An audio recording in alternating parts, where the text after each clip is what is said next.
जय हिंद साथियों, नमस्कार। स्वागत है आप सभी का आपके अपने चहेते प्लेटफॉर्म टीचर्स एकेडमी पर। मैं आकाश विक्रम सिंह, आपकी बायोलॉजी फैकल्टी प्रस्तुत हूँ आज फिर आप लोगों के सामने रिस्पायरेशन इन प्लांट्स का लेक्चर नंबर 2 लेकर। हम लोग पढ़ रहे हैं रिस्पायरेशन इन प्लांट्स और आज होगा लेक्चर नंबर 2। फर्स्ट लेक्चर में हम लोगों ने देखा था, शायद आप लोगों को ध्यान भी हो जिन्होंने क्लास की होगी। पहले लेक्चर में हम लोगों ने इंट्रोडक्शन के बारे में देखा था, जैसे कि फ्लोटिंग रिस्पायरेशन क्या होता है, आपका प्रोटोप्लाज्मिक रिस्पायरेशन क्या होता है, इन सब चीजों को डिस्कस किया था। आपका एरोबिक रिस्पायरेशन क्या होगा, एनारोबिक रिस्पायरेशन क्या होगा, इस पर डिस्कस किए थे हम लोग। ठीक है, बट एक बार आप लोग क्लियर करिए भाई, ऑडियो क्लियर है, आवाज आ रही है प्रॉपर? चलिए, और आज की जो अपनी क्लास होगी उसमें हम लोग पढ़ेंगे ग्लाइकोलिसिस के बारे में। पहले कॉमन पाथवे देख लेते हैं कि भाई रिस्पायरेशन में कौन कौन से कॉमन पाथवे अपने को पढ़ना होता है। उसके बाद हम लोग पढ़ेंगे क्या, ग्लाइकोलिसिस पढ़ेंगे। देन आपका लिंक रिएक्शन आएगा, फिर क्रेब्स साइकिल आएगा, फिर आपका आएगा टर्मिनल ऑक्सीडेशन, जिसमें हम लोग पढ़ेंगे क्या, एक पढ़ेंगे इलेक्ट्रॉन ट्रांसपोर्ट चेन और दूसरा पढ़ेंगे ऑक्सीडेटिव डीकार्बोक्सिलेशन। नाम नेहा जी। चलिए, तो निकिता जी, अनुराधा जी, नेचर ब्लॉग जी, मीना जी और आपके नेहा जी, काफी लोग जुड़ गए हैं भाई। चलिए, स्वागत है आप सभी का। और इसी क्रम में हम लोग आगे बढ़ते हैं। जैसा कि आप लोगों को पता है कि हमारे टोटल 3 नए बैच चल रहे हैं। जैसे पहला है बीपीएससी टीआरई 4.0 साइंस के लिए, सेकेंड बैच है एनवीएस टीजीटी साइंस 2024 के लिए, थर्ड है एमपी टेट वर्ग 2 मेंस साइंस के लिए। ठीक है, तो ये टोटल 3 नए बैच हमारे चल रहे हैं, जिसमें आपको लाइव क्लासेस मिलेंगी, रिकॉर्डेड क्लास मिलेगी, क्लास नोट्स मिलेगा, मेंटोरशिप मिलेगी भाई। और आपको पढ़ाएंगे कौन कौन, तो केमिस्ट्री आपके डॉक्टर महेश सिंह सर पढ़ाएंगे, बायोलॉजी आकाश सर आपके पढ़ाएंगे और फिजिक्स आपके मुस्तफ़ा सर पढ़ाएंगे। जिन्होंने अभी तक कोई बैच ज्वाइन नहीं किया है, यहाँ पर संस्था के 2 नंबर दिए गए हैं, इस नंबर पर कॉल या व्हाट्सअप करके आप लोग इस बैच से रिलेटेड जानकारी ले सकते हैं और बैच को ज्वाइन कर सकते हैं। चलिए, तो एक बार आप लोग डन लिखिए, तो आज की क्लास को फिर शुरू किया जाए और देखा जाए कि रिस्पायरेशन में हमको पढ़ना क्या है, या ग्लाइकोलिसिस में कौन कौन सी चीजें होती हैं, कौन कौन से स्टेप्स होते हैं, कितने स्टेप की प्रोसेस होती है, कितने स्टेप एंजाइमेटिक होते हैं, कितने स्टेप नॉन एंजाइमेटिक होते हैं, ये सारी चीजें हम लोग देखेंगे। तो एक बार आप लोग डन लिखिए, तो क्लास को शुरू किया जाए भाई, क्लास को शुरू किया जाए, आगे बढ़ाया जाए। एक बार आप लोग डन लिखिए, क्लास को फिर आगे बढ़ाया जाए।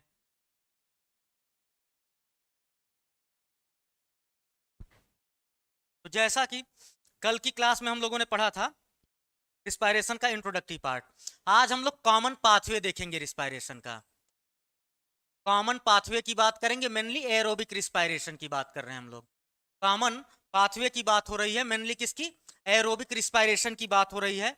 एरोबिक रिस्पायरेशन के कॉमन पाथवे क्या होते हैं, कॉमन पाथ क्या होते हैं, हम इसको देख लेते हैं। उसके बाद लास्ट में हम लोग एनएरोबिक रिस्पायरेशन या फर्मेंटेशन के बारे में देखेंगे। ठीक है, चलिए, गुड मॉर्निंग रविंद्र जी। चलिए, बढ़िया। तो जब भी कॉमन पाथवे की बात करेंगे, ये आप एरोबिक रिस्पायरेशन के लिए समझ रहे हो, तो टोटल आप 4 यहां पर कॉमन पाथवे देखते हो। कितने भाई, 4। टोटल 4 कॉमन पाथवे आप देखते हो। जैसा कि फर्स्ट बात करें तो आप सबसे पहले क्या आप बोलेंगे, सर सबसे पहले ग्लाइकोलिसिस। सीक्वेंस भी याद रहना चाहिए। ग्लाइकोलिसिस मतलब शुगर का टूटना, ये पहला स्टेप होगा। उसके बाद क्या होगा, आप बोलेंगे सर लिंक रिएक्शन। उसके बाद क्या होगा, आप बोलेंगे सर लिंक रिएक्शन होगा। लिंक रिएक्शन होगा जिसे हम लोग ऑक्सीडेटिव डीकार्बोक्सिलेशन बोलते हैं। और ऑक्सीडेटिव डीकार्बोक्सिलेशन क्यों बोला जाता है सर, ये भी हम लोग समझेंगे। थर्ड पॉइंट आता है सर क्रेब्स साइकिल। क्या आता है, क्रेब्स साइकिल। थर्ड पॉइंट है क्रेब्स साइकिल। उसके बाद लास्ट में हम लोग क्या कराते हैं, आप बोलेंगे सर टर्मिनल ऑक्सीडेशन। लास्ट में क्या आएगा आपका, टर्मिनल ऑक्सीडेशन। टर्मिनल ऑक्सीडेशन, और टर्मिनल ऑक्सीडेशन को ही हम लोग बोलते हैं electron transport system. Electron transport system हम लोग टर्मिनल ऑक्सीडेशन को बोलते हैं। और इसमें भी 2 पार्ट अपने को देखने को मिलता है। इलेक्ट्रॉन ट्रांसपोर्ट सिस्टम में भी 2 पार्ट देखने को मिलता है। कोई बताएगा इलेक्ट्रॉन ट्रांसपोर्ट सिस्टम में कौन कौन से 2 पार्ट होते हैं? जितने लोग जुड़े हैं कमेंट बॉक्स में बताइए कि इलेक्ट्रॉन ट्रांसपोर्ट सिस्टम में हम लोग किन किन चीजों को पढ़ते हैं। तो एक तो आपका होगा सर इलेक्ट्रॉन ट्रांसपोर्ट चेन। एक तो होगा ईटीसी और एक क्या होगा, एक होगा ऑक्सीडेटिव डीकार्बो, एक होगा ऑक्सीडेटिव फास्फोराइलेशन, एक आपका हो जाएगा ऑक्सीडेटिव फास्फोराइलेशन, फास्फोराइलेशन, फास्फोराइलेशन। यहां तक चीजें क्लियर हैं भाई? गुड मॉर्निंग अनुराधा जी, क्या यहां तक चीजें क्लियर हैं? आपको पढ़ना क्या क्या है, कुछ चीजें क्लियर हुई? सबसे पहले क्या होगा सर? सबसे पहले हम लोग ग्लाइकोलिसिस पढ़ेंगे। क्या पढ़ेंगे सर? ग्लाइकोलिसिस। ग्लाइकोलिसिस के बाद लिंक रिएक्शन।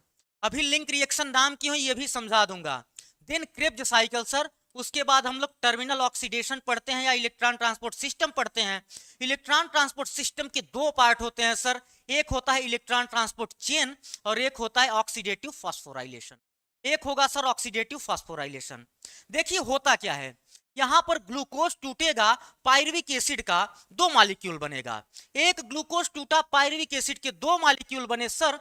पायरुविक एसिड का दो मॉलिक्यूल जो बना वो सर अब कन्वर्ट होगा किसमें, वो बनाएगा एसिटिल कोएंजाइम ए, और एसिटिल कोएंजाइम ए सबस्ट्रेट होता है क्रेब्ज साइकिल के लिए। अब यहां पर पायरुविक एसिड बना, यहां पर बनेगा एसिटिल कोएंजाइम है और यही एसिटिल कोएंजाइम में इंटर करता है क्रेब्ज साइकिल में। इसलिए यहां पर जो रिएक्शन चलती है पायरुविक एसिड से एसिटिल कोएंजाइम में बनाने में जो रिएक्शन चलती है उसी को लिंक रिएक्शन बोलते हैं, क्योंकि यहां का ग्लाइकोलिसिस का प्रोडक्ट कन्वर्ट होता है एसिटिल कोएंजाइम ए में और वही एसिटिल कोएंजाइम में सबस्ट्रेट होता है किसके लिए, क्रेब्ज साइकिल के लिए। ठीक, अब क्रेब्ज साइकिल में क्या होगा, 10 स्टेप की प्रोसेस, एंजाइमेटिक प्रोसेस यहां पर भी चलेगी। देन इसके बाद यहां से आपका एटीपी NADPH2 बनेगा, यहां पर आपका लिंक रिएक्शन में NADPH2 NADH2 बनेगा, यहां पर आपका NADH2 FADH2 और ATP तीनों चीजें बनेंगी। ठीक, तो ये सब सारी चीजें हम लोग समझेंगे। यहां तक चीजें क्लियर हैं? नाम आलोक जी, ऑल क्लियर सर। चलिए, हाँ बहुत बढ़िया। अब हम लोग सबसे पहले ग्लाइकोलिसिस को पढ़ेंगे, तो हमारी हेडिंग बनेगी सर ग्लाइकोलिसिस। ग्लाइकोलिसिस को सबसे पहले हम लोग देखते हैं और स्टेप वाइज चीजों को हम लोग समझते चलेंगे। ग्लाइकोलिसिस हेडिंग अपनी बन रही है सर ग्लाइकोलिसिस। बताइएगा ग्लाइकोलिसिस का मतलब क्या है? आप बोलेंगे सर शुगर की स्प्लिटिंग को या ब्रेक डाउन ऑफ शुगर को ग्लाइकोलिसिस बोला जाता है। गुड मॉर्निंग नाजबानो जी। शुगर की स्प्लिटिंग को, इसमें दो टर्म आपको दिख रहे होंगे, ग्लाइकोलिसिस में दो टर्म आपको दिख रहे होंगे। एक तो है सर ग्लाइकोज, एक है ग्लाइकोज और दूसरा है सर लाइसिस। दूसरा है लाइसिस, दूसरा क्या है सर, लाइसिस है। अब आपने क्या किया, ग्लाइकोज को आपने बोला सर शुगर। ग्लाइकोज क्या है भाई, शुगर है। और लिसिस का मतलब क्या होगा, आप बोलेंगे सर ब्रेक डाउन होगा या स्प्लिटिंग होगा। लिसिस का मतलब होता है ब्रेक डाउन या स्प्लिटिंग। ब्रेक डाउन बोलेंगे इसे या वो क्या बोलेंगे, स्प्लिटिंग बोलेंगे। कहने का मतलब शुगर के ब्रेक डाउन को ही ग्लाइकोलिसिस बोला जाता है। एक एक पॉइंट को ध्यान से समझिएगा। शुगर का क्या हुआ सर, ब्रेक डाउन हुआ, शुगर का ब्रेक डाउन हुआ और इसी को बोला गया ग्लाइकोलिसिस। अब शुगर का कंप्लीट ब्रेकडाउन हुआ सर कि पार्शियल ब्रेकडाउन हुआ, सवाल ये भी है। बहुत बढ़िया, यहां पर कंप्लीट ऑक्सीडेशन होगा कि इनकम्प्लीट ऑक्सीडेशन, तो आप बोलेंगे सर पार्शियल ऑक्सीडेशन या इनकम्प्लीट ऑक्सीडेशन होता है। तो यहां पर शुगर का ब्रेकडाउन हो रहा है, तो यहां पर हम लिख लेंगे एक्चुअल में होगा क्या सर, आप बोलेंगे सर एक ग्लूकोज का मॉलिक्यूल, एक ग्लूकोज का मॉलिक्यूल सर, एक ग्लूकोज का मॉलिक्यूल बना रहा है दो पायरुविक एसिड। क्या बना रहा है, दो पायरुविक एसिड का फॉर्मेशन करेगा। ग्लूकोज का मॉलिक्यूल 6 कार्बन का है सर, पायरुविक एसिड जो है आपका ये सर 3 कार्बन का मॉलिक्यूल। कितने कार्बन का मॉलिक्यूल है, ये सर आपका 3 कार्बन का मॉलिक्यूल है। और यहां पर हुआ क्या सर, आप कहेंगे सर यहां पर हुआ पार्शियल ऑक्सीडेशन। क्या हुआ भाई, पार्शियल ऑक्सीडेशन हुआ, मतलब इनकम्प्लीट ऑक्सीडेशन हुआ सर। यहां पर ग्लूकोज का पार्शियल ऑक्सीडेशन हुआ या इनकम्प्लीट ऑक्सीडेशन हुआ और पायरुविक एसिड के दो मॉलिक्यूल बने। ग्लूकोज 6 कार्बन का था, पायरुविक एसिड सर 3 कार्बन का मॉलिक्यूल बना। ये एक समरी है, ठीक है, इसके बाद हम लोग देखते हैं साइट क्या होगी ग्लाइकोलिसिस की। अगर आप लोग देख रहे हैं चीजों को तो बताइए ग्लाइकोलिसिस की साइट क्या होगी सर। यहां तक अगर चीजें क्लियर हो गई तो हम आपसे साइट की बात करेंगे। ग्लाइकोलिसिस के साइट की बात की जाए, बताइए ग्लाइकोलिसिस कहां ऑपरेट करती है, साइट बताइए ग्लाइकोलिसिस की। ग्लाइकोलिसिस की साइट बताइए सर, साइट ऑफ ग्लाइकोलिसिस। आप बोलेंगे सर साइट होता है साइटोसॉल या साइटोप्लाज्म। साइट क्या होगा, साइटोसॉल बोलेंगे या साइटोप्लाज्म। अब वो चाहे प्रोकैरियोट हो चाहे यूकैरियोट हो, साइट क्या होगी सर, साइटोप्लाज्म होगी या साइटोसॉल होगी। साइट क्या हो जाएगी, साइटोसॉल हो जाएगी या साइटोप्लाज्म हो जाएगी। अब इसके बाद हम लोग देखते हैं कि इसकी डिस्कवरी किसने की थी, इसकी डिस्कवरी किसने की। तो अगर हम लोग देखें तो यहां पर 3 साइंटिस्ट का नाम आता है। एक का नाम है इम्डेन, एक का नाम है इम्डेन, सेकेंड साइंटिस्ट का नाम है मेयरहॉफ, सेकेंड साइंटिस्ट का नाम है मेयरहॉफ, और थर्ड साइंटिस्ट का नाम है पारनाश। क्या है, पारनाश। ये 3 साइंटिस्ट मिलके, इन 3 साइंटिस्टों ने काम किया था और ग्लाइकोलिसिस के बारे में बताया था। इसीलिए ग्लाइकोलिसिस को क्या बोलते हैं, ईएमपी पाथवे बोलते हैं। इसीलिए ग्लाइकोलिसिस को क्या बोला जाता है सर, ईएमपी पाथवे बोला जाता है। क्या बोलते हैं, ईएमपी पाथवे बोलते हैं। ग्लाइकोलिसिस को ईएमपी पाथवे क्यों बोला जाता है। गुड मॉर्निंग सीवी जी, हाँ बहुत बढ़िया। साइटोप्लाज्म में होगा, साइट साइटोप्लाज्म होगी बिल्कुल।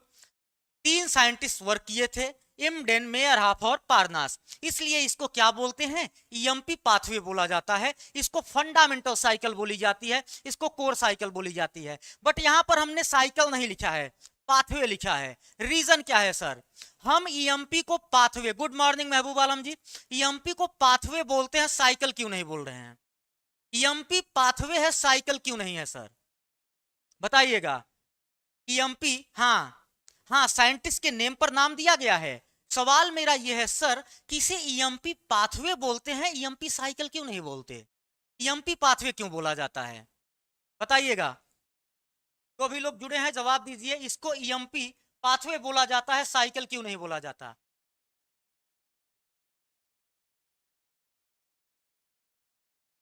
देखिए किसी भी साइकिल की जब हम बात करेंगे तो साइकिल में एक बात आप ध्यान रखिएगा कि आपका सबस्ट्रेट और प्रोडक्ट सेम होता है।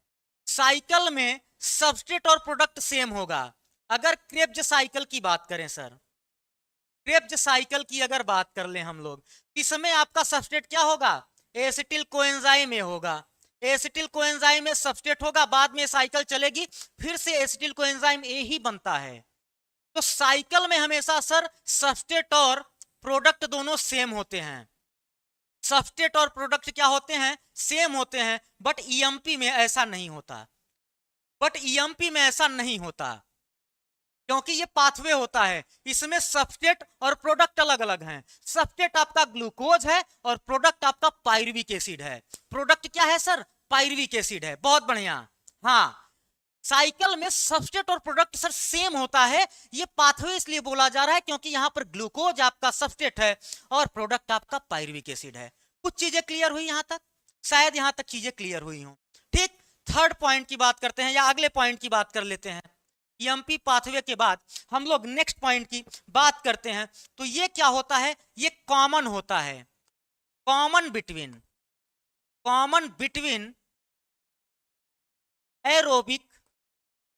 Aerobic and anaerobic respiration. ये कॉमन पाथवे होता है एरोबिक एंड एनारोबिक रिस्पायरेशन में।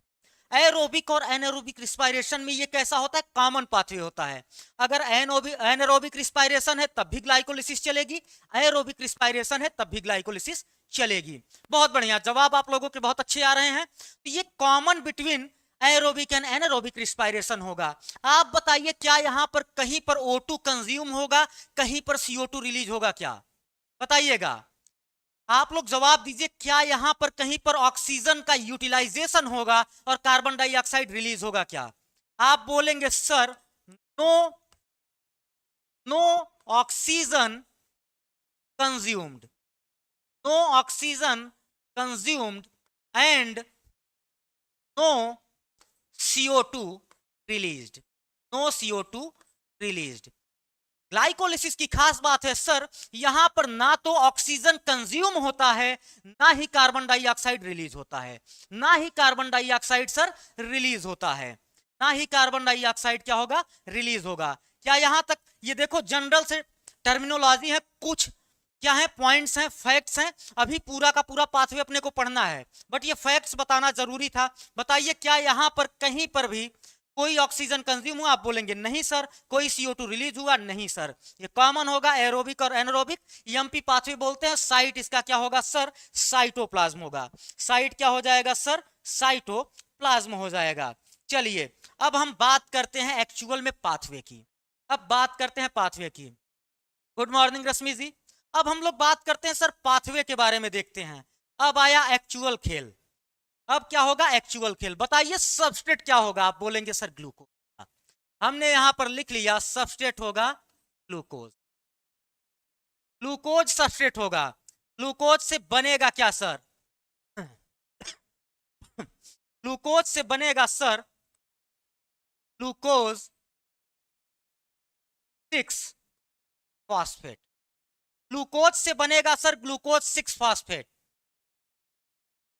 ग्लूकोज से बनेगा, हाँ बहुत बढ़िया, नेहा जी का जवाब आया है। ग्लूकोज से बनेगा ग्लूकोज 6 फॉस्फेट। अब क्या बनेगा सर, अब यहां पर बन जाएगा फ्रक्टोज 6 फॉस्फेट। अब क्या बनेगा सर, अब यहां पर बन जाएगा फ्रक्टोज 16 बिस फॉस्फेट। ये जो PO4 लिखा जा रहा है ये फॉस्फेट है, ये ध्यान दीजिएगा आप लोग। हमने यहां पर अभी यहां तक चीजें लिखी। ग्लूकोज से बना ग्लूकोज 6 फॉस्फेट। साइकिल को लिख लेते हैं, पाथवे को पहले क्या करते हैं, रिप्रेजेंट कर लेते हैं। देन एंजाइम के बारे में देखेंगे, कहां पर कौन सी रिएक्शन होगी वो भी देखेंगे। पहले हम इसकी सीक्वेंस को अरेंज कर लेते हैं। तो ग्लूकोज से ग्लूकोज 6 फॉस्फेट बना, देन फ्रक्टोज 6 फॉस्फेट बना, फ्रक्टोज 16 बिस फॉस्फेट बना। अब यहां पर क्या होगा, आप बोलेंगे सर अब यहां पर एक प्रक्रिया होगी, यहां पर फिर से एक खेल होगा सर। यहां पर फिर से क्या होगा सर, एक खेल होगा। और यहां पर बनेगा क्या, एक बन जाएगा 3PgAl, 3PgAl बनेगा। और क्या बनेगा सर, एक मॉलिक्यूल 3PgAl का बन जाएगा, और एक मॉलिक्यूल बन जाएगा डाईहाइड्रोक्सी एसीटोन फॉस्फेट। ठीक, अब ये दोनों क्या है, आइसोमर्स होते हैं, इंटर कन्वर्टिबल होंगे। अब यहां से सर आप बताइए 3PgAl से क्या बनता है, 3PgAl से क्या बनेगा। अभी एंजाइम के बारे में डिस्कस नहीं करते हैं, 3PgAl से क्या बनेगा। तो देखिए आपकी बुक में लिखा गया है कि 9 इंजाइमेटिक प्रोसेस होती हैं, एक नॉन इंजाइमेटिक होती है। बट आपका एनसीईआरटी, आपकी जो एनसीईआरटी कहती है वो बोलती है कि 10 के 10 स्टेप क्या होते हैं, इंजाइमेटिक होते हैं। आपकी एनसीईआरटी बोलती है कि 10 के 10 स्टेप इंजाइमेटिक होते हैं। तो यहां पर उसने किया क्या है, एनसीईआरटी में 1,3 डाई PgAl को गायब करके डायरेक्टली लिख दिया है सर 1,3 डाई PgA लिख दिया है, 1,3 डाई PgA लिख दिया है। मतलब एल्डिहाइड को एसिड में डायरेक्ट कन्वर्जन दिखा दिया है। एक्चुअल में यहां पर बनता क्या है, 1,3 डाई PgAl बनता है, जो कि नॉन एंजाइमेटिक प्रोसेस होता है। बट आपकी एनसीईआरटी क्या की है कि 10 के 10 स्टेप को एंजाइमेटिक बता दी है। एनसीईआरटी ने बोला है कि glycolysis is a 10 step process which are controlled by enzyme, जो कि एंजाइम के द्वारा कंट्रोल्ड होती है। ठीक है, तो यहां पर क्या हुआ, 1,3 डाई PgA बन गया। अब यहां से क्या बनेगा सर, ये भी कैसा है कि रिवर्सिबल टाइप का होगा। अब यहां से देखते हैं सर, अब यहां से क्या बनेगा आपका, यहां से फिर से बन जाएगा आपका 3PgA, 3PgA बनेगा। फिर यहां से क्या बनेगा सर, यहां से बन जाएगा 2PgA, यहां से बनेगा सर 2PGA। ठीक, 2PGA के बाद क्या बनेगा सर? 2PGA के बाद 2PGA के बाद यहां पर बन जाएगा आपका, अभी सारी चीजें क्लियर होंगी, किसी को परेशान नहीं होना है। यहां पर बनेगा फास्फोइनाल पायरुवेट, मतलब PP। यहां पर बनेगा PP, और देन इसके बाद क्या होगा सर? यहां पर बन जाएगा पायरुविक एसिड, यहां पर बन जाएगा पायरुविक एसिड। एक बार आप इसे चेक करिए, क्या सीक्वेंस सही है, क्या सीक्वेंस सही है कि नहीं। बहुत बढ़िया, नेहा जी ने सीक्वेंस लिखा है। क्या ये सीक्वेंस सही है? कितने स्टेप हुए? 1 2 3 4 5 4 5 6 7 8 9 10 स्टेप हुए, 10 स्टेप हुए। आपकी एनसीईआरटी कहती है कि 10 के 10 स्टेप इंजाइमेटिक होते हैं। मैं इसमें थोड़ा सा पार्टीशन कर दे रहा हूं बीच में, जिससे आपको कंफ्यूजन ना रहे। ये रहा पार्टीशन भाई, ये मैंने यहां पर पार्टीशन कर दिया है। ठीक, अब शायद कुछ चीजें आपकी क्लियर रहे। अब समझिएगा कितने स्टेप दिख रहे हैं सर? आप बोलेंगे सर टोटल 10 स्टेप दिख रहे हैं। ये कौन सा स्टेप है? इसे हमने लिख दिया फर्स्ट स्टेप। ये कौन सा स्टेप है भाई? फर्स्ट स्टेप है। ठीक, इसे हमने कहा सर सेकेंड स्टेप। ये कौन सा स्टेप हो गया? सेकेंड। इसे हमने कहा सर थर्ड स्टेप। बस ध्यान दीजिएगा चीजों को, ये है आपका थर्ड स्टेप। कौन सा है भाई? Third step. इसे हमने कहा सर फोर्थ स्टेप। ये है आपका फोर्थ स्टेप। इसे हमने कह दिया फिफ्थ स्टेप। ये है सिक्स स्टेप। ये है सेवेंथ स्टेप। ये है एट्थ, और ये है भाई साहब नाइन्थ, और ये है आपका टेंथ। ये है टेंथ। चीजें क्लियर हो रही हैं? 10 स्टेप की प्रोसेस है। हमको अभी तक क्या हम पढ़े थे? अभी तक हमने पढ़ रखा है कि यहां पर ये जो 3PGL होता है, यहां से बनता है 1,3-डाई-PGL, जो कि नॉन एंजाइमेटिक होता है, बट आपकी एनसीईआरटी से कैंसिल कर दी है। एनसीईआरटी ने बोला है कि 10 की 10 स्टेप एंजाइमेटिक होती हैं। अब एक एक चीजों को हम समझेंगे यहां पर, अब एक एक चीजों को हम यहां पर ध्यान से समझेंगे, हर एक सिंगल स्टेप को हम समझते चलेंगे। यहां पर हुआ क्या सर? ग्लूकोज से ग्लूकोज 6 फॉस्फेट बना। हाँ बिल्कुल बता रहे हैं, वो बता रहे हैं, सारी चीजें बता रहे हैं, वो सब कुछ बताएंगे। अभी ध्यान से देखिए, ग्लूकोज से ग्लूकोज 6 फॉस्फेट बन रहा है, मतलब ग्लूकोज के छठे कार्बन पर फॉस्फेट ऐड हो रहा है। अब असली खेल शुरू हुआ है, तो इसे ध्यान से देखिएगा। अभी असली गेम स्टार्ट हुआ है सर। यहां पर हमने आपसे बताया कि ग्लूकोज से बन क्या रहा है? ग्लूकोज 6 फॉस्फेट, मतलब ग्लूकोज के छठे कार्बन पर एक फॉस्फेट ऐड हो रहा है। एक फॉस्फेट ऐड हुआ, और फॉस्फेट आएगा कहां से सर? आप बोलेंगे सर फॉस्फेट आएगा एटीपी से। कहां से आएगा? एटीपी से। इसका मतलब यहां पर एक एटीपी क्या होगा? वो टूटेगा किसमें? एडीपी में। एटीपी ने अपनी कुर्बानी दी सर, बना लिया एडीपी। अब यहां से जो इनऑर्गेनिक फॉस्फेट रिलीज हुआ, वो ग्लूकोज के छठे कार्बन पर आकर बैठ गया, ग्लूकोज के छठे कार्बन पर आकर बैठा। ठीक, अब देखिए एंजाइम की बात कर लेते हैं, बात एंजाइम की कर लेते हैं सर। आप बोलेंगे कि सर ग्लूकोज से ग्लूकोज 6 फॉस्फेट बन रहा है, और यहां पर जब भी एटीपी से एडीपी बने या एडीपी से एटीपी, मतलब एटीपी का टूटना या एडीपी का बनना, एटीपी का टूटना या एटीपी का बनना, ये होती है काइनेज मीडिएटेड प्रोसेस। एंजाइम कौन सा होगा? काइनेज। ग्लूकोज कैसा शुगर है? हेक्सोज। तो एंजाइम क्या हो जाएगा? हेक्सोकाइनेज। एंजाइम क्या हो जाएगा सर? हेक्सोकाइनेज। और हेक्सोकाइनेज की एक्टिविटी के लिए चाहिए Mg+2। Mg+2 चाहिए। क्या चाहिए? Mg+2 चाहिए। समझिएगा, 6 कार्बन का ग्लूकोज है, छठे कार्बन पर एक फॉस्फेट हमने ऐड करा दिया, फॉस्फेट आया एटीपी से, और एटीपी के बनने या एटीपी के टूटने में एंजाइम जो यूज होता है नाम है काइनेज, और यहां पर ग्लूकोज क्या है? हेक्सोज शुगर है, इसलिए एंजाइम हो जाएगा हेक्सोकाइनेज। हेक्सोकाइनेज की एक्टिविटी के लिए क्या चाहिए सर? Mg+2 चाहिए। चीजें क्लियर हुई कि नहीं?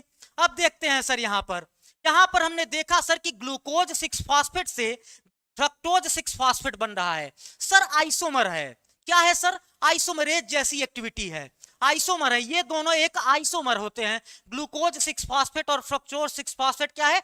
आइसोमर है सर। तो यहां पर एंजाइम होगा आइसोमेरेज, एंजाइम हो जाएगा आइसोमेरेज। अगर पूरा नाम लिखना है तो ग्लूको फ्रक्टो आइसोमेरेज, पूरा नाम लिखना है तो ग्लूको फ्रक्टो आइसोमेरेज। बहुत बढ़िया, ग्लूको फ्रक्टो आइसोमेरेज लिख सकते हैं या हमने आइसोमेरेज लिख दिया है। अब आगे हम देखते हैं सर, फिर से खेल हुआ सर। यहां फ्रक्टोज 6 फास्फेट था सर, फ्रक्टोज के छठे कार्बन पर एक फास्फेट ऐड था। अब यहां पर हमने देखा कि फ्रक्टोज 1,6 बाई फास्फेट हो गया या बिस फास्फेट हो गया। इसका मतलब सर यहां पर एक फास्फेट और ऐड होगा, और फास्फेट आएगा कहां से सर? फास्फेट आएगा सर एटीपी के टूटने से, मतलब एक एटीपी यहां पर भी इन्वॉल्व होगा। अब यहां पर सर एक एटीपी ने अपनी कुर्बानी दी, बना लिया सर एडीपी, और यहां पर जो इनऑर्गेनिक फास्फेट रिलीज हुआ वो आके यहां पर पहले कार्बन पर, फ्रक्टोज के पहले कार्बन पर बाइंड हुआ, और ये बन गया फ्रक्टोज 1,6 बिस फास्फेट, फ्रक्टोज 1,6 बिस फास्फेट। अब आप ध्यान दीजिएगा, यहां पर भी एटीपी टूट रही है, एडीपी बन रहा है सर, इसका मतलब यहां पर भी होगा काइनेज एक्टिविटी। और एंजाइम कौन सा होगा? आप बोलेंगे सर यहां पर एंजाइम क्या होगा?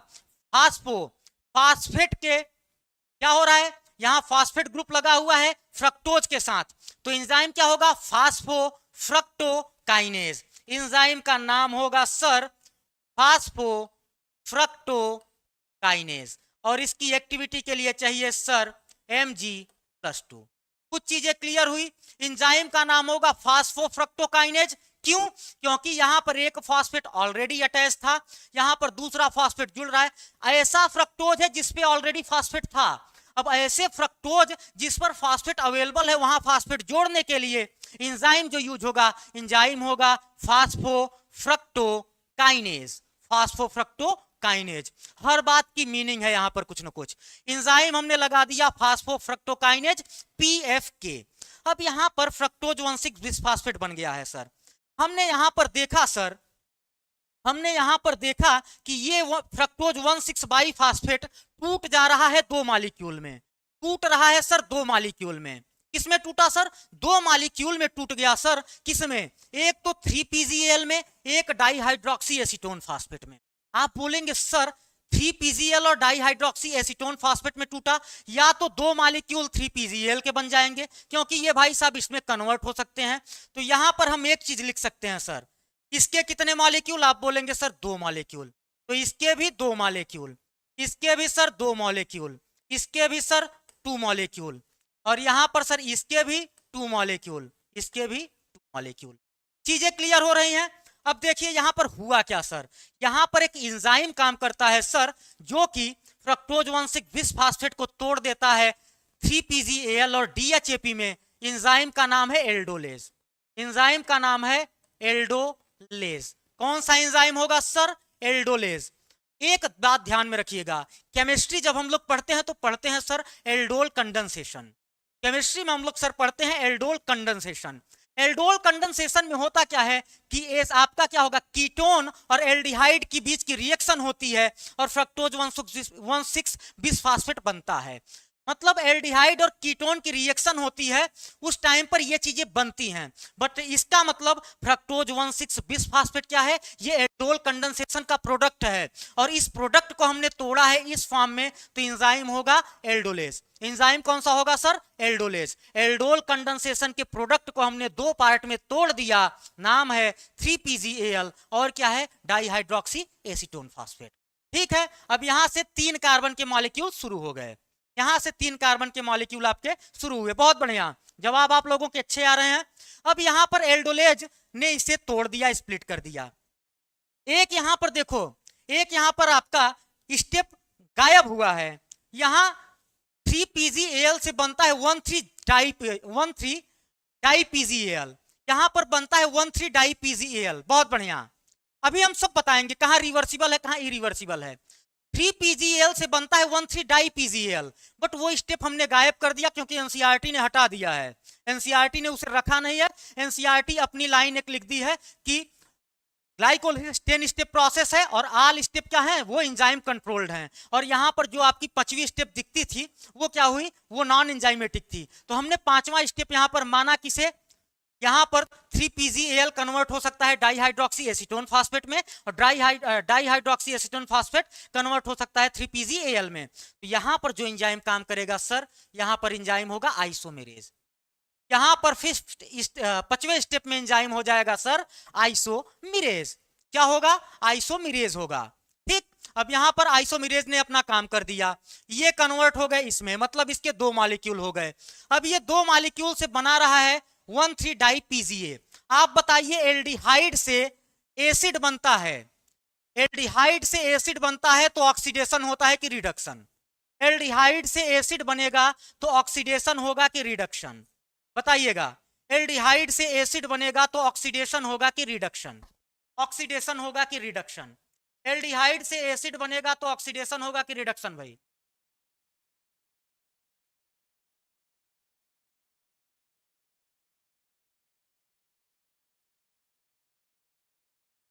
बताइएगा, एल्डिहाइड से एसिड बनेगा तो ऑक्सीडेशन होगा कि रिडक्शन? बहुत बढ़िया, ऑक्सीडेशन होगा सर। क्या होगा, ऑक्सीडेशन होगा। और जब भी ऑक्सीडेशन होगा सर, ऑक्सीडेशन होगा तो हाइड्रोजन रिलीज होगी।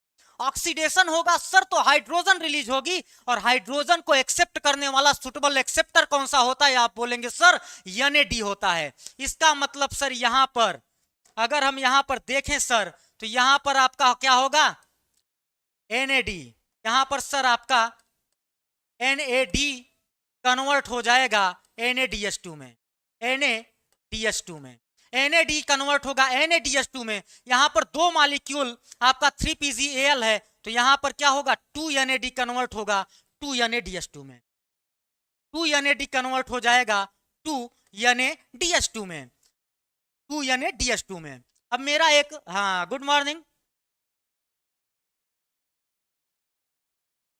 याद हो जाएगा राशि जी, याद हो जाएगा, परेशान नहीं होना है। मैं यहां आपसे एक सवाल पूछ रहा हूं, यहां पर 3PgAl लिखा है, मतलब यहां पर 3-फास्फोग्लिसरैल्डिहाइड है, मतलब एक ही फास्फेट ग्रुप था।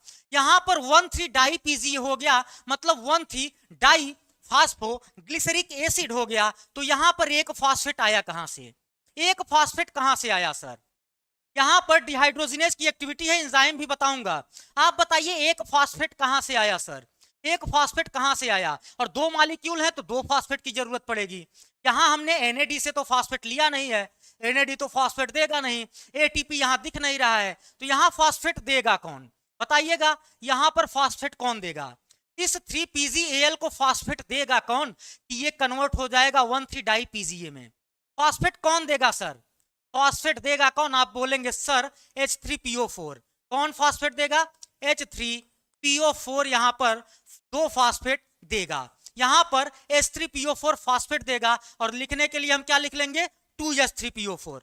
यहां पर हम इस तरीके से लिख लेंगे, यहां पर हम लिखेंगे सर 2H3PO4, यहां पर क्या करेंगे, फास्फेट डोनेट कर देंगे।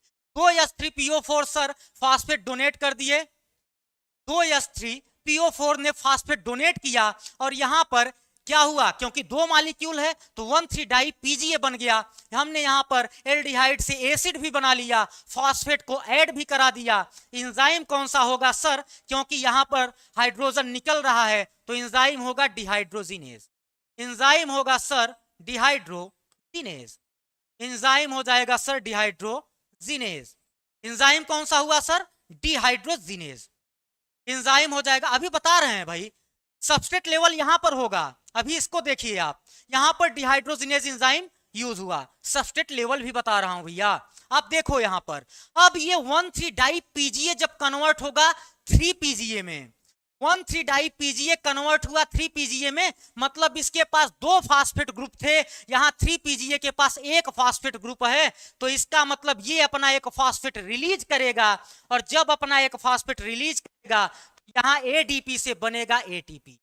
यहां सर ADP से 2 ADP से सर बन जाएगा 2 ATP, 2 ATP, क्योंकि यहां 2 मॉलिक्यूल है तो 2 फास्फेट रिलीज होंगे, तो 2 ADP से 2 ATP बनेगा, और यहां पर होगा आपका सबस्ट्रेट लेवल फास्फोराइलेशन। यहां पर आपका होगा सब्सट्रेट लेवल फॉस्फोराइलेशन। अब यहां पर आप बताइए कौन सी प्रक्रिया हुई, यहां पर एंजाइम कौन सा यूज हुआ सर, कौन सा एंजाइम यूज हुआ 1,3 डाई पीजीए को कन्वर्ट करने के लिए 3 पीजीए में, एंजाइम कौन सा यूज हुआ सर, जवाब दीजिए, एंजाइम कौन सा यूज हुआ बताइएगा, कौन सा एंजाइम यूज हुआ भाई। आप कहेंगे सर यहां पर जो एंजाइम यूज हुआ भाई फास्फोग्लिसरिक एसिड है और 1 एटीपी रहा है, तो इसे बोलेंगे एंजाइम को क्या बोलेंगे सर, एंजाइम का नाम हो जाएगा फास्फोग्लिसरिक एसिड काइनेज। हमेशा याद रखना है कि जब भी एटीपी बनेगा या एटीपी टूटेगा एंजाइम हमेशा काइनेज होगा, और यहां पर 1,3 डाई पीजीए से मतलब फास्फोग्लिसरिक एसिड से 3 पीजीए बन रहा है, 3 फास्फोग्लिसरिक एसिड बन रहा है, तो फास्फोग्लिसरिक एसिड काइनेज एंजाइम होगा। और एक्टिविटी के लिए चाहिए सर Mg+2, एक्टिविटी के लिए चाहिए सर इसके Mg+2। 2 एटीपी का फॉर्मेशन यहां पर हमने करा लिया। अब ये 3 पीजीए कन्वर्ट होगा सर 2 पीजीए में, ये आइसोमर है कि नहीं, यहां पर लिखा है 3 पीजीए मतलब थर्ड कार्बन पर क्या है, एक फास्फेट ऐड है, यहां सेकंड कार्बन पर एक फास्फेट है, तो ये आइसोमरेज यहां पर आइसोमर्स ये हैं कि नहीं, तो आप बोलेंगे सर बिल्कुल, यहां पर होगा क्या, आइसोमिरेज एंजाइम होगा, एंजाइम होगा सर आइसोमिरेज। और आप लोगों को याद रहता है म्यूटेज, आप लोग म्यूटेज याद रखते हैं, तो बिल्कुल म्यूटेज एक तरीके का आइसोमेरेज एंजाइम होता है, म्यूटेज एक तरीके का, बिल्कुल कंप्लीट कराएंगे, म्यूटेज एक तरीके का, हाँ म्यूटेज एक तरीके का आइसोमेरेज एंजाइम होता है। कैसा एंजाइम होगा, आइसोमेरेज एंजाइम होगा। अब 2 पीजीए बन गया सर, अब यहां पीजीए से क्या बन रहा है, इनॉल बन रहा है, मतलब एसिड से इनॉल बन रहा है, एसिड से इनॉल बना सर, यहां पर होगा क्या सर, एसिड से फास्फोइनॉल पाइरुवेट बन रहा है, तो आप बोलेंगे यहां पर फास्फोग्लिसरिक एसिड है, फास्फोइनॉल पाइरुविक एसिड बन रहा है, तो आप बोलेंगे सर यहां पर जो एंजाइम काम करेगा, एंजाइम होगा इनोलेज। एंजाइम कौन सा होगा भाई, एंजाइम हो जाएगा सर इनोलेज, एंजाइम होगा इनोलेज, एंजाइम हो जाएगा इनोलेज। और यहां पर सर वाटर के 2 मॉलिक्यूल बाहर निकलेंगे, यहां पर 2 मॉलिक्यूल वाटर रिलीज होगा, इसका मतलब सर डिहाइड्रेशन होगा, क्या होगा, डिहाइड्रेशन होगा सर, यहां पर वाटर के 2 मॉलिक्यूल बाहर निकलेंगे, डिहाइड्रेशन होगा सर, मतलब 2 पीजीए कन्वर्ट हुआ पीपी में, फास्फोइनॉल पाइरुवेट में वाटर के 2 मॉलिक्यूल निकले और यहां पर इनोलेज एंजाइम काम किया। हाँ चलिए अब ध्यान दीजिएगा, ये फास्फोइनॉल पाइरुविक एसिड है, कन्वर्ट हो रहा है पाइरुविक एसिड में, मतलब फास्फेट रिलीज करेगा। भाई आपसे बोल क्या रहा है, फास्फोइनॉल पाइरुविक एसिड, ऐसा पाइरुविक एसिड जिस पर क्या लगा है, फास्फेट ग्रुप लगा है, ये फास्फेट अपना छोड़ेगा, तो यहां पर आएगा क्या, आप बोलेंगे सर यहां पर 2 एडीपी से 2 एटीपी बन जाएगा, 2 एटीपी का फॉर्मेशन हो जाएगा, 2 एटीपी का फॉर्मेशन हो जाएगा, 2 एडीपी से 2 एटीपी का सर फॉर्मेशन हुआ, 2 एटीपी का फॉर्मेशन हुआ। और सर एंजाइम कौन सा होगा, आप बोलेंगे सर सिंपल है, एटीपी का बनना एटीपी का टूटना काइनेज मेडिएटेड होता है, तो यहां पर बन क्या रहा है, तो आप बोलेंगे सर यहां पर जो एंजाइम होगा उसका नाम है पाइरुवेट, पाइरुवेट काइनेज या पाइरुविक एसिड काइनेज एंजाइम होगा। और इसकी एक्टिविटी के लिए सर Mg+2 चाहिए, इसकी एक्टिविटी के लिए Mg+2 चाहिए। यहां तक चीजें कुछ क्लियर हुई कि नहीं, यहां तक कुछ चीजें क्लियर हुई कि नहीं भाई, इसको थोड़ा सा छोटा कर दें तो शायद सारी चीजें आपको प्रॉपर दिखें, कुछ चीजें यहां तक क्लियर हुई कि नहीं भाई। यहां पर हमने 10 स्टेप की प्रोसेस देखी, 10 के 10 स्टेप में आपने देखा कि एंजाइम का यूज हो रहा है। बिल्कुल मनीष जी, कट ऑफ को लेकर वीडियो जल्दी आएगा, कट ऑफ को लेकर वीडियो जल्दी आएगा, ठीक है, परेशान नहीं होना है। आप बताइए यहां तक चीजें क्लियर हैं, यहां तक चीजें क्लियर हैं कि नहीं, यहां तक चीजें कुछ क्लियर हुई। चलिए अब मुझे ये बताइए, ग्लूकोज से ग्लूकोज 6 फास्फेट बना तो कौन सी रिएक्शन हुई, कौन सी रिएक्शन हुई भाई, ग्लूकोज से ग्लूकोज 6 फास्फेट बना तो सर रिएक्शन कौन सी हुई, रिएक्शन की भी बात कर लेते हैं। रिएक्शन कौन सी हुई सर, आप लोग ही बताइए। आप बोलेंगे सर यहां पर हो रहा है आपका फॉस्फेट ऐड हो रहा है सर, और फॉस्फेट ऐड होगा तो ये रिएक्शन होगी फास्फोराइलेशन। रिएक्शन होगी सर फास्फोराइलेशन। कौन सी रिएक्शन हुई, फास्फोराइलेशन हुई। रिएक्शन हो गई फास्फोराइलेशन। रिएक्शन क्या हुई, फास्फोराइलेशन। ठीक, अब आप बताइए ग्लूकोज 6 फास्फेट से फ्रक्टोज 6 फास्फेट बना, मतलब आइसोमर, आइसोमर है ये एक दूसरे के, तो यहां पर जो रिएक्शन होगी ये होगी आइसोमेराइजेशन। रिएक्शन कौन सी होगी सर, आइसोमेराइजेशन। आइसोमेराइजेशन सब कुछ बताऊंगा, अभी ध्यान से देखिए।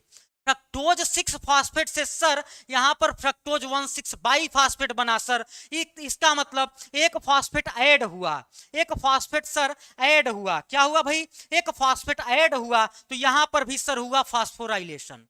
यहां पर भी सर हुआ फास्फोराइलेशन। यहां पर भी सर फास्फोराइलेशन हुआ। पहली reaction phosphorylation, second isomerisation, third phosphorylation.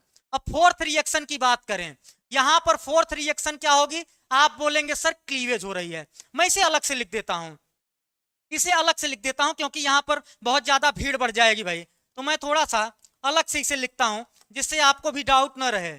ठीक है, एंजाइम हमने यहीं पर बता दिया है, रिएक्शंस को मैं अलग से लिख दे रहा हूं। अगली स्लाइड पर लिख रहा हूं, मैं 10 रिएक्शन लिख रहा हूं।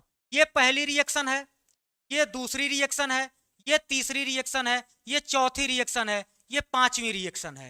और यहां पर हमने लिखा छठा रिएक्शन, सातवां, आठवां, नौवां और 10वां रिएक्शन। पहली रिएक्शन, दूसरी रिएक्शन, तीसरी रिएक्शन, चौथी रिएक्शन, पांचवी। बताइए पहली रिएक्शन क्या है, आप बोलेंगे सर पहली रिएक्शन में हमने यहां पर देखा कि यहां पर हो रहा है क्या, एक फास्फेट ऐड हुआ, मतलब फास्फोराइलेशन हुआ। तो हमने यहां पहली रिएक्शन को लिख दिया सर कि फास्फोराइलेशन हुआ है, फास्फोराइलेशन हुआ है। पहली रिएक्शन में फास्फोराइलेशन हुआ। सेकेंड रिएक्शन में सर ग्लूकोज 6 फास्फेट कन्वर्ट हुआ फ्रक्टोज 6 फास्फेट में, मतलब आइसोमेराइजेशन हुआ सर। तो सेकेंड रिएक्शन सर आइसोमेराइजेशन है। क्या हुआ यहां पर, आइसोमेराइजेशन हुआ सर। थर्ड रिएक्शन में सर फिर से फास्फेट ऐड हुआ, फिर से फास्फोराइलेशन हुआ, फिर से सर फास्फोराइलेशन हुआ। तो यहां पर हमने फिर से लिख दिया क्या हुआ सर, फास्फोराइलेशन हुआ, फास्फोराइलेशन हुआ।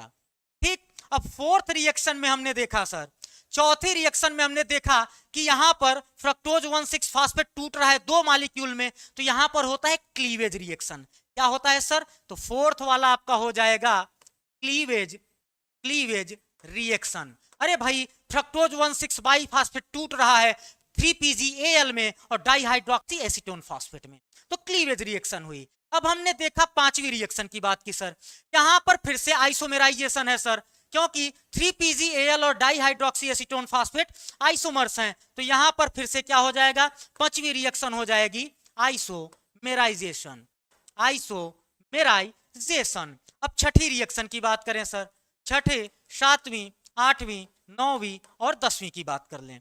अब सर छठी रिएक्शन की जब हम बात कर रहे हैं यहां पर है, तो यहां पर हमने देखा सर कि डिहाइड्रोजिनेज की एक्टिविटी हो रही है, वो ऑक्सीडेशन रहा है, तो यहां पर क्या होगा, डिहाइड्रोजिनेशन होगा।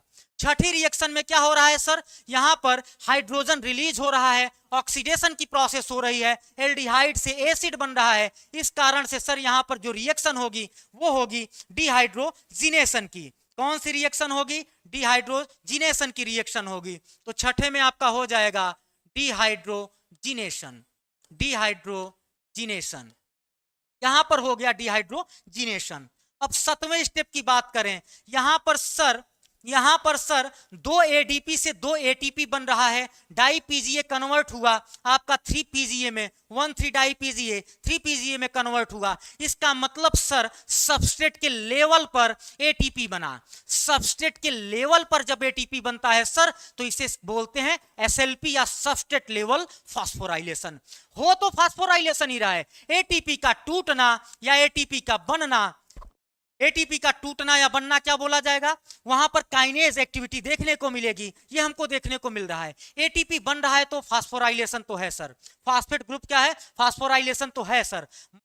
मतलब सर यहां पर फास्फोराइलेशन तो हो रहा है, बट यहां पर हमने देखा क्या सर, यहां पर हमने देखा कि सबस्ट्रेट के लेवल पर ही एटीपी बन जा रहा है, तो इसे सबस्ट्रेट लेवल फास्फोराइलेशन बोलेंगे।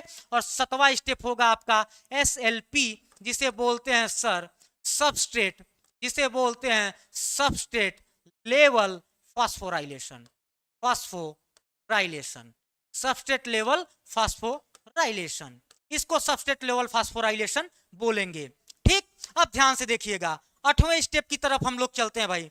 8वें स्टेप में हमने देखा कि यहां पर फिर से 3PGA कन्वर्ट हुआ 2PGA में, आइसोमेरेज या म्यूटेज एंजाइम काम किया। इसका मतलब यहां पर क्या हुआ सर, 8वें स्टेप में फिर से हुआ आइसोमेराइजेशन, या हाँ आइसोमेराइजेशन, क्योंकि यहां पर आइसोमेरेज एंजाइम की एक्टिविटी है।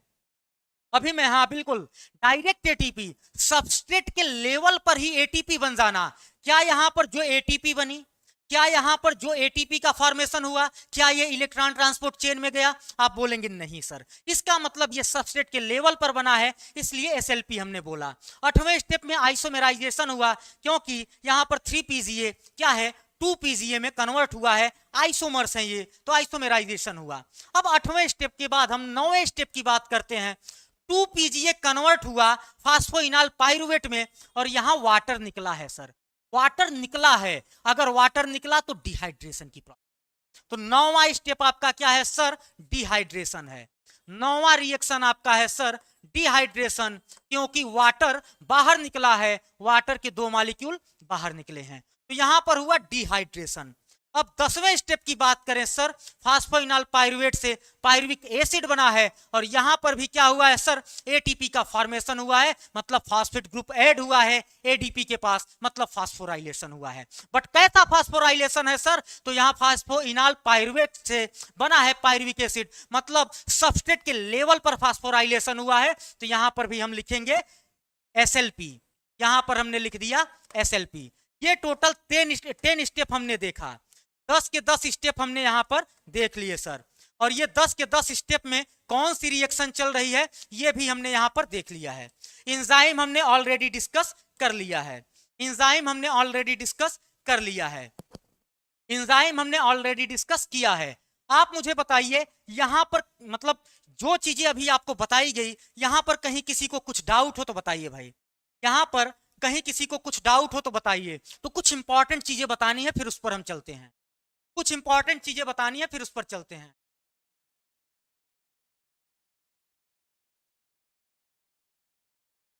बहुत बढ़िया, नेहा जी ने सारे स्टेप को एक जगह लिख दिया है, बहुत अच्छी बात है, और उमा जी ने भी सारी चीजों को एक जगह लिखा है, बढ़िया है भाई। आप बताइए यहां तक किसी को कोई डाउट है? अगर कोई डाउट हो तो बताइए, मैं उसको एक्सप्लेन करके फिर आगे बढ़ता हूं, क्योंकि यहां पर कुछ इंपॉर्टेंट पॉइंट्स अपने को बताने हैं, कुछ इंपॉर्टेंट पॉइंट अपने को बताने हैं। चलिए अब अगली स्लाइड पर हम देखते हैं सर, कुछ इंपॉर्टेंट पॉइंट लिख लेते हैं, कुछ पॉइंट्स की बात कर लेते हैं। यहां पर देखिए, यहां पर आपको पहले रिएक्शन में, तीसरे रिएक्शन में और 10वें रिएक्शन में एक सिंगल एरो दिख रही है, एक सिंगल एरो दिख रही है सर। बाकी रिएक्शंस में एक एरो ऊपर की तरफ है, एक और एरो नीचे की तरफ है, मतलब बाकी की रिएक्शंस रिवर्सिबल हैं, लेकिन first number reaction, third number reaction और 10th नंबर रिएक्शन ये इरिवर्सिबल होती हैं। कैसी होती हैं सर? इरिवर्सिबल होती हैं, इरिवर्सिबल रिएक्शन होती हैं। ठीक है, तो यहां पर हमने लिखा क्या, reaction number first, third and 10, reaction number first, third and 10 ये कैसी हैं? आप बोलेंगे sir irreversible reaction, irreversible reaction है, इरिवर्सिबल रिएक्शन है। इसका मतलब ग्लूकोज 6 फास्फेट बन गया तो वो फिर उसके बाद ग्लूकोज नहीं बनाएगा, लौट के ग्लूकोज नहीं बनाएगा। ठीक है, तो ये तीनों इरिवर्सिबल रिएक्शन हो गई। सेकेंड पॉइंट की बात करते हैं सर, सेकेंड पॉइंट की, बहुत बढ़िया, इरिवर्सिबल रिएक्शन है, आप लोगों के जवाब आ गए हैं, अच्छी बात है। सेकेंड पॉइंट की बात हम लोग करते हैं। आप बताइए एटीपी कहां कहां कंज्यूम हुआ है? आप बोलेंगे सर पहले स्टेप में एटीपी कंज्यूम हुआ है और तीसरे स्टेप में एटीपी कंज्यूम हुआ है। इसका मतलब फर्स्ट रिएक्शन और थर्ड रिएक्शन में, मतलब फर्स्ट स्टेप यहां पर मैं लिख रहा हूं, फर्स्ट स्टेप में एंड थर्ड स्टेप में आपका क्या हुआ है, एटीपी यूज्ड हुआ है, एटीपी कंज्यूम हुआ है, एटीपी कंज्यूम्ड हुआ है। हमने देख लिया कि दो रिएक्शन में एटीपी यूज हो रहा है।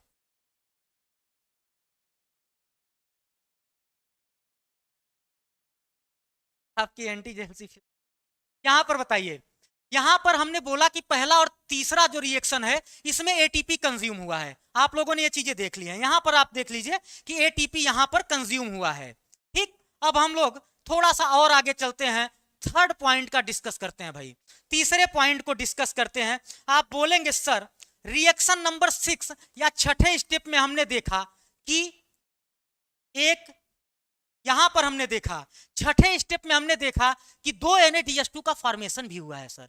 छठे स्टेप में दो NaDH2 का फॉर्मेशन हुआ है सर, ऑक्सीडेशन की प्रोसेस हुई थी, डिहाइड्रोजिनेशन की प्रोसेस हुई थी सर, NaDH2 का फॉर्मेशन हुआ है। तो यहां पर बना क्या सर, छठे स्टेप में सर दो NaDH2 क्या होगा, बनेगा। यहां पर NaDH2 फॉर्म्ड हुआ, NaDH2 फॉर्म्ड हुआ, बिल्कुल सर NaDH2 फॉर्म्ड हुआ। इसके बाद हम देखते हैं सर, यहां पर हमने देखा सर कि 7वें स्टेप में एटीपी बनी है और 10वें स्टेप में एटीपी बनी है। तो हमने यहां पर लिख लिया सर कि 7th स्टेप में एंड 10th स्टेप में एटीपी का फॉर्मेशन हुआ है, मतलब सबस्ट्रेट लेवल फॉस्फोराइलेशन हुआ है। और यहां पर सर टोटल 4 एटीपी बनी है। यहां पर 2 एटीपी कंज्यूम हुई थी, यहां सर 4 एटीपी फॉर्म्ड हुई हैं, बनी है, 4 एटीपी का फॉर्मेशन हुआ है सर। तो ये कुछ निष्कर्ष निकला है जो अभी तक हमने पढ़ा कि पहला, तीसरा, 10वां रिएक्शन इरिवर्सिबल है। यहां पर हम देख लेते हैं, पहला, तीसरा और 10वां रिएक्शन इरिवर्सिबल है। पहला और तीसरा रिएक्शन यहां पर एटीपी, 2 एटीपी यूज हुए हैं। 7वां और 10वां रिएक्शन यहां पर 4 एटीपी का फॉर्मेशन हुआ है। और हमने देखा कि छठे रिएक्शन में सर हमको 2 NaDH2 बनता दिख रहा है, 2 NaDH2 बनता दिख रहा है। ये हमने यहां पर नोट कर लिया सर। ये कुछ और इंपॉर्टेंट पॉइंट है सर, यहां हम देखेंगे कि सर रिएक्शन फर्स्ट से लेकर 5th तक, 1 से लेकर 5 तक रिएक्शन में, 1 से लेकर 5 तक के रिएक्शन में सर कहीं पर भी एनर्जी निकली नहीं है, हमको एनर्जी देनी पड़ी है सर। हमने देखा कि ग्लूकोज से लेकर 3PgAl तक हमको एनर्जी देनी पड़ी है सर, एनर्जी हमको मिली नहीं है। इसका मतलब इसको बोलेंगे पे इन स्टेप। क्या बोलेंगे, पे इन स्टेप बोलेंगे। क्या बोलेंगे भाई, पे इन स्टेप बोलेंगे। तो यहां पर हमने लिख लिया कि पहला 1 से लेकर 5वें रिएक्शन तक क्या है, पे इन स्टेप है। इसे हमने बोला पे इन स्टेप। क्या बोल दिया भाई, पे इन स्टेप्स बोल दिया। मतलब 1 से लेकर 5 तक के रिएक्शन को हमने क्या बोला, पे इन स्टेप बोला है। कुछ चीजें क्लियर हुई। अब यही इसी तरीके से हम देख लेते हैं कि रिएक्शन नंबर 6 से लेके सर 6 to 10, 6 to 10 सर हमने कहीं पर एनर्जी दी नहीं है। 6 के बाद हमने देखा कि रिएक्शन नंबर 6 में 2 NaDH2 बना, 7 में एटीपी बना और 10वें में भी एटीपी बना सर। तो 6 से लेकर 10 तक हम क्या बोलेंगे, पे ऑफ स्टेप बोलेंगे। क्या बोलेंगे सर, 6 से लेकर 10 तक के स्टेप को बोलेंगे पे ऑफ स्टेप्स, पे ऑफ स्टेप्स। मतलब यहां पर एनर्जी निकली है, देनी नहीं पड़ी है। तो पे इन स्टेप कौन कौन सी होगी, तो 1 से लेकर 5 तक पे इन स्टेप होगी और आपका 6 से लेकर 10 तक क्या होगा, पे ऑफ स्टेप होगा। चीजें क्लियर हुई कि नहीं, कुछ चीजें क्लियर हुई। 1 से लेकर 5 तक एनर्जी देनी पड़ी थी सर, एटीपी देनी पड़ी थी। और 6 से लेकर 10 तक 2 NaDH2 और 4 एटीपी आपको मिला है सर, तो उसे पे ऑफ स्टेप बोलेंगे। कुछ चीजें क्लियर हुई भैया, यहां तक कुछ चीजें क्लियर हुई तो बताइए, यहां तक कुछ चीजें क्लियर हुई तो बताइए भाई।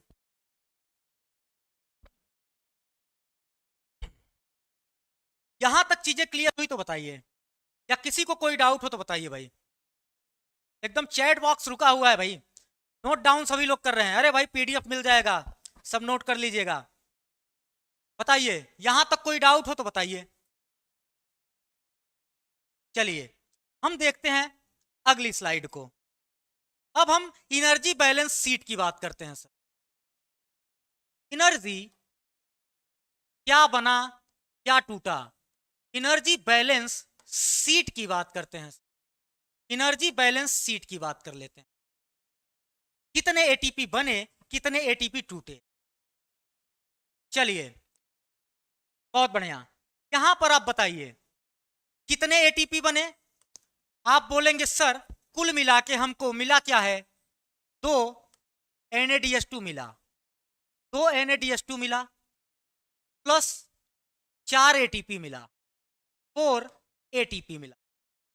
अब यहां पर सर 2 NaDH2 जाएगा कहां पर, आप बोलेंगे सर ये जाएगा ETS में, इलेक्ट्रॉन ट्रांसपोर्ट सिस्टम में जाएगा और बनाएगा सर या तो 6 एटीपी बनाएगा या तो 4 एटीपी बनाएगा। ये डिपेंड करता है शटल के ऊपर, क्योंकि हमको पता है, हमको अच्छे से पता है कि 2 तरीके के शटल चलते हैं, एक मैलेट एस्पार्टेट होता है, एक ग्लिसरॉल फॉस्फेट होता है। तो मैलेट एस्पार्टेट में 4 एटीपी बनते हैं, ग्लिसरॉल फॉस्फेट में 6 एटीपी बनते हैं। तो यहां पर या तो 4 एटीपी बनेगा या तो 6 एटीपी बनेगा। हमने इसे लिख लिया, या तो 4 एटीपी का फॉर्मेशन होगा या तो 6 एटीपी बनेगा। अभी हमको परेशान नहीं होना है, बट हम लिख ले रहे हैं कि 4 या 6 एटीपी का फॉर्मेशन होगा। 4 यहां पर है, टोटल कितने एटीपी बने सर। आप कहेंगे सर 4 4 8 हो सकता है या 10 हो सकता है। हमने यहां पर लिखा कि नहीं सर 10 एटीपी हम पकड़ लेते हैं। हम बोलते हैं कि नहीं सर 10 एटीपी हम मान लेते हैं कि 10 एटीपी यहां पर बना, बिल्कुल 10 बन रहा है। आप बताइए यूज कितना हुआ, तो आप बोलेंगे सर 2 एटीपी यूज हो गया, तो माइनस 2 एटीपी हमने कर लिया। 2 एटीपी क्या हुआ सर, यूज हो गया। और ये 2 एटीपी जब यूज हुआ सर, तो यहां पर कुल मिला के 8 एटीपी का फॉर्मेशन हुआ। कितने एटीपी का फॉर्मेशन हुआ सर, 8 एटीपी का फॉर्मेशन हुआ। या इस तरीके से हम चीजों को कर लेते हैं। यहां पर हमने लिखा सर, यहां पर हमने लिख दिया कि कुल मिला के आपको मिल गए 8 एटीपी। कितने एटीपी मिले, 8 एटीपी मिले।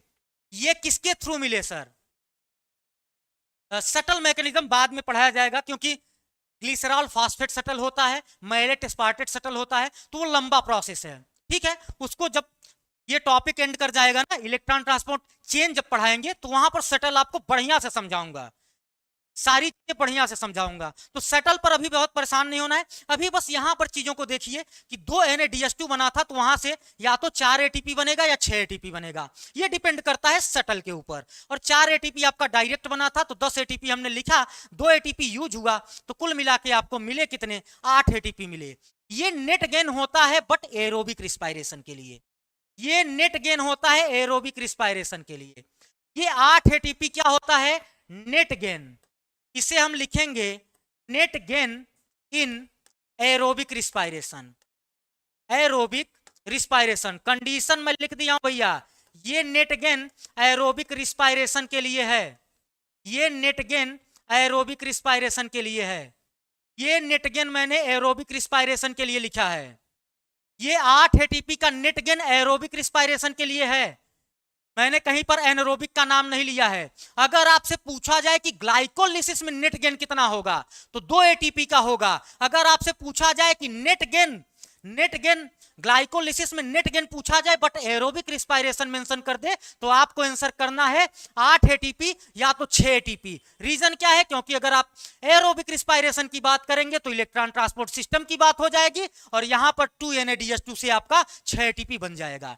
तो नेट गेन जब भी पूछा जाएगा, अगर डायरेक्टली नेट गेन पूछा गया तो आप 2 एटीपी आंसर करिएगा। अगर स्पेसिफाई किया कि एरोबिक रिस्पायरेशन के लिए बताइए, तो आप 8 एटीपी करिएगा, 8 एटीपी करिएगा। ये तो रहा एनर्जी बैलेंस शीट। बट यहां पर हम देख लेते हैं, डायरेक्टली भी एक सवाल आपसे बनता है कि नेट गेन कितने का होगा। हमने देखा कि एटीपी बना कितना, हमने लिखा एटीपी फॉर्म्ड, तो आप बोलेंगे सर 4 एटीपी बना, डायरेक्ट 4 एटीपी बन रहा है। हमने बोला net gain of ATP, net gain, तो आप बोलेंगे सर 4 एटीपी क्या थे, बने हुए थे, 4 एटीपी बने थे सर, उसमें से 2 एटीपी क्या हुए, 2 एटीपी यूज्ड हो गए तो नेट गेन आया सर 2 एटीपी का, 2 एटीपी का नेट गेन क्या आया सर, 2 एटीपी का नेट गेन आया सर। नेट गेन क्या आ गया, 2 एटीपी का। अगर आपसे ग्लाइकोलिसिस का नेट गेन पूछा जाएगा तो आप 2 एटीपी आंसर करेंगे। अगर स्पेसिफाई कर देगा कि नहीं नहीं भाई आप एरोबिक रिस्पायरेशन के लिए बताइए, तो वहां पर आप 8 एटीपी करिएगा। ये बहुत ध्यान देने वाली बात है, कंफ्यूजन होता है। ये सवाल आया भी है, मैं देख रखा हूं। तो नेट गेन ऑफ एटीपी पूछा था तो वहां पर 2 एटीपी को आंसर किया था, क्योंकि एक्चुअल में बनता 4 एटीपी ही है। 4 एटीपी से 2 यूज हो जाते हैं तो 2 नेट गेन आता है। अगर एरोबिक रिस्पायरेशन में प्रक्रिया गई तो वहां पर इलेक्ट्रॉन ट्रांसपोर्ट सिस्टम चलेगा, इलेक्ट्रॉन ट्रांसपोर्ट चेन के थ्रू वहां पर बनेगा क्या, आपका 6 एटीपी और बन जाएगा। तो जब तक आपसे स्पेसिफाई न किया जाए तो आप 2 एटीपी आंसर करिएगा, क्योंकि आपको पता है कि मोर इफिशियंट आपकी ग्लाइकोलिसिस चलती है एनारोबिक कंडीशन में। More efficient glycolysis anaerobic condition में चलेगी। ये एनारोबिक कंडीशन के लिए है, ऐसा आप समझ सकते हो। ठीक है, तो यहां पर हमने कुछ चीजें देख ली। अब कुछ इनहिबिटर होते हैं सर, ग्लाइकोलिसिस के इनहिबिटर के बारे में बात कर लेते हैं। इनहिबिटर ऑफ ग्लाइकोलिसिस कौन बताएगा भाई, बताइए।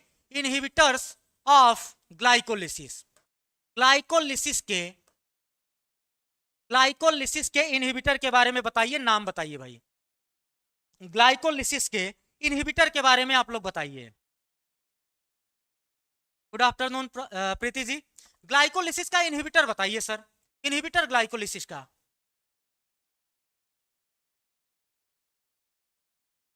कोई बात नहीं प्रीति जी, आराम से बाद में देख लीजिए। ग्लाइकोलिसिस का इनहिबिटर बताइए भैया।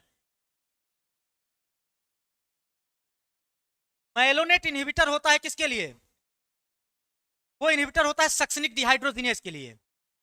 मैंने ग्लाइकोलिसिस पूछा तो ग्लाइकोलिसिस के 3 इनहिबिटर आप याद रखिएगा। एक आपका होगा सर फ्लोराइड, एक हो जाएगा फ्लोराइड्स, थर्ड होगा सेकंड होगा आइडो एसीटेट, और थर्ड आपका हो जाएगा सर आर्सिनेट। आर्सिनेट फर्स्ट सेकंड थर्ड, ये इनहिबिटर होते हैं ग्लाइकोलिसिस के। ये ग्लाइकोलिसिस के इनहिबिटर होते हैं, फ्लोराइड्स, आइडोएसिटेट, आर्सिनेट, ये तीनों इनहिबिटर होते हैं सर ग्लाइकोलिसिस के। ये तीनों सर ग्लाइकोलिसिस के इनहिबिटर होते हैं। बहुत बढ़िया, चीजें क्लियर हो गई। चलिए, हमने ग्लाइकोलिसिस को बहुत अच्छे से फिनिश किया। हम अब पायरुविक एसिड तक पहुंच गए हैं सर। ये रही साइकिल, एक बार फिर से समझते हैं। एक बार फिर से साइकिल को हम लोग देखते, सॉरी साइकिल नहीं, पाथवे।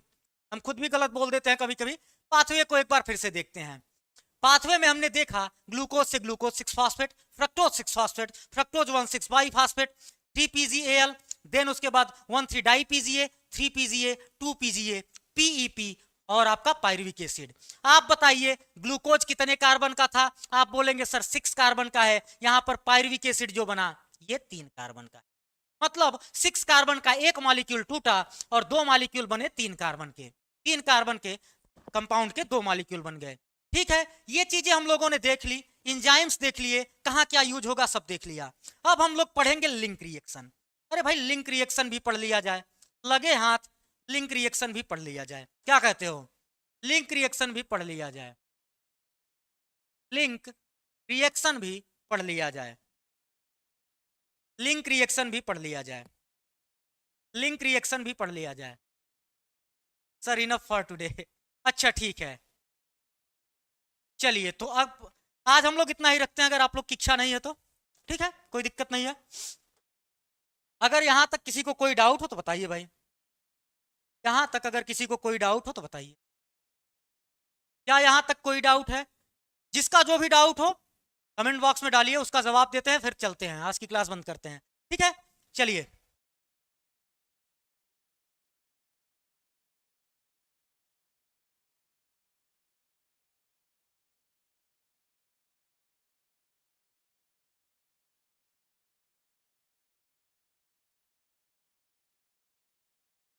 बताइए भाई, किसी का कुछ डाउट हो तो बताइए।